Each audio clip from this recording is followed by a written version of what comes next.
Start with Matt McMullen. Go ahead, Matt. Hey, Derrick. So Coach Spags mentioned earlier this week that you guys have had just a really good week of practice. I'm sure against the Raiders, collectively, there's some plays you guys would like back. But what was the vibe like in practice this week, getting ready for the Bills, trying to get back on track defensively? One of the main things, especially for our defensive line, just locking it in, just being focused on just attacks, man, just little things, just a lot of technique work, just emphasis on having more emphasis on the little details. Go next to Pete Sweeney. Go ahead, Pete. Hey, Derrick, it's been a while since we've gotten to speak with you. So I was just curious, going into what is year 3, what are your goals for yourself this year? I know that you usually set up some pretty lofty goals for yourself. Going into this year, I feel like this will be a big year for me, just to really show the NFL who I am. Really putting more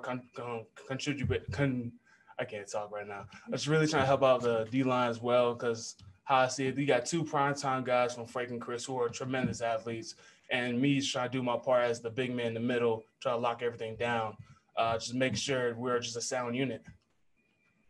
Go next to Matt Derrick. Go ahead, Matt. Hey, Derrick. You're one of the more reliable guys in the community when it comes to doing a lot of events with the team and just also on your own, both here in KC and back home. I'm just curious, over the last few months with COVID and everything restricting things, how's that been for you? I mean, how have you still found ways to do what I know you like to do out there?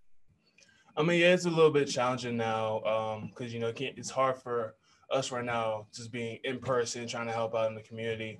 You gotta be kind of proactive, trying to create different type of ways of just trying to help out. A lot of things like, for instance, leading up, I'm doing a little thing involving Halloween because, this year Halloween is practically canceled. So I'm trying to do this little event in back home for the Boys and Girls Club, and as well as here in KC, of just having like the little kids getting bags of candy. So they have the whole Halloween experience in a safe environment. That way they don't have to be around in the elements. Go next to Matt McMullen. Go ahead, Matt.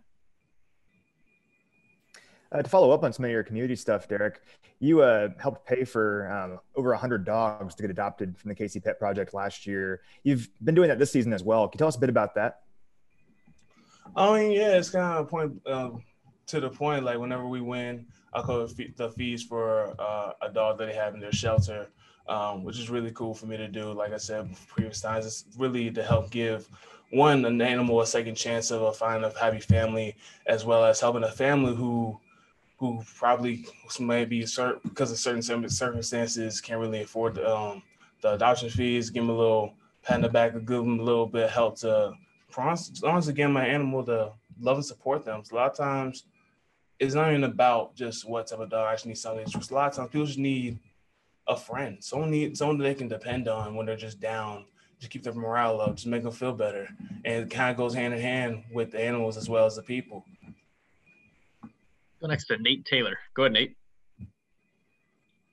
Derrick, this may sound a bit odd, but given the way the team has really been a continuation of last year's group, when you guys have suffered losses before, you've usually responded with victories. I'm just wondering, from your perspective, what it was like this time around with this mostly same group as to how you guys react together after a loss. I mean, the league, you're bound to lose a couple games here and there. Nobody's going to be perfect in this league. One of the things that I really applaud the guys in our corner, guys in our team, if we may get a loss, but we always learn how to review from our past mistakes and correct them and keep pushing forward. Because in this league, you gotta have a short mental about everything. If it happens, okay, it's over, next play. But you gotta have that type of mentality and just create that type of atmosphere where something bad has happened, learn from it, and just keep it going. We'll go last to Karen Kornacki. Go ahead, Karen. Hey, Derrick, how are you? I'm doing fine. How are you, man? I wish I can give you a hug, man. You know how things are right now. I know. Air hug, okay? That's right. Hey, coming off a loss, does it help when you see your general manager add a guy like a Le'Veon Bell just better the team, make a move to do something to get you guys even better than you already are overall? I realize that's offense, but you're coming off a loss. And does it just give the whole locker room a lift to see that, you know, they're constantly trying to do what they can to help you guys be better? Oh, yes. That just means the whole team is dialed in, from the offense to the front office to the defense. It shows, it really makes you feel better when you know they're adding more pieces to keep the train rolling. That means that we're all in this together, point blank. We appreciate the time today. Thanks for joining us. No problem. You have a good day.